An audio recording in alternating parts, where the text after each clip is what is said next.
بسم اللہ الرحمن الرحیم۔ حضرت سیدنا ابو امامہ رضی اللہ تعالیٰ عنہ فرماتے ہیں، میں نے رسول اللہ صلی اللہ علیہ وسلم کو حجۃ الوداع کے خطبے میں یہ فرماتے سنا، اپنے رب عز و جل سے ڈرو، اپنے پانچوں نمازیں پڑھو، اپنے رمضان کے روزے رکھو، اپنے اعمال کی زکوٰۃ دو، اپنے حکمرانوں کی اطاعت کرو، تم اپنے رب عز و جل کی جنت میں داخل ہو جاؤ گے۔ حضرت سیدنا بردہ رضی اللہ تعالیٰ عنہ سے مروی ہے، پیارے نبی صلی اللہ علیہ وسلم نے ارشاد فرمایا، جو قوم زکوٰۃ ادا نہیں کرتی، اللہ تعالیٰ اس کے لیے بارش کو روک لیتا ہے۔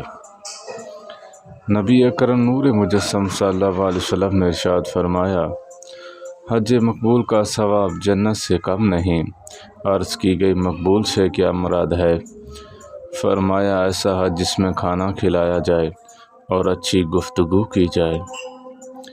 نبی اکرم نور مجسم صلی اللہ علیہ وسلم نے ارشاد فرمایا، بے شک جنت میں ایک دروازہ ہے جس کو ریان کہا جاتا ہے، اس سے قیامت کے روز روزہ دار داخل ہوں گے اور ان کے علاوہ کوئی داخل نہ ہوگا۔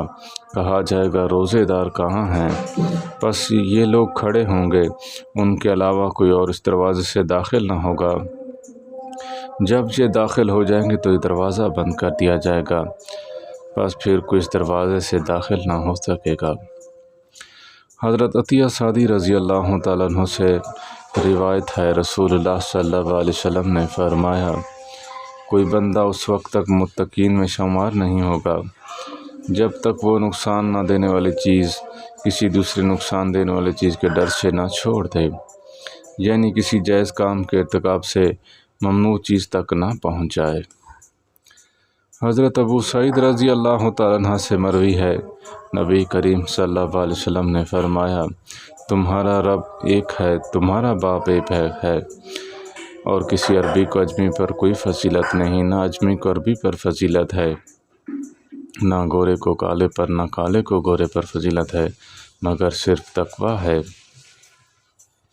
حضرت انس رضی اللہ تعالیٰ عنہ سے مروی ہے، حضور نبی کریم صلی اللہ علیہ وسلم نے ارشاد فرمایا، تمہارا رب ارشاد فرماتا ہے، اس بات کا مستحق میں ہوں کہ مجھ سے ڈرا جائے، اور جو مجھ سے ڈرے گا میری شان ہے میں اس سے بخش دوں۔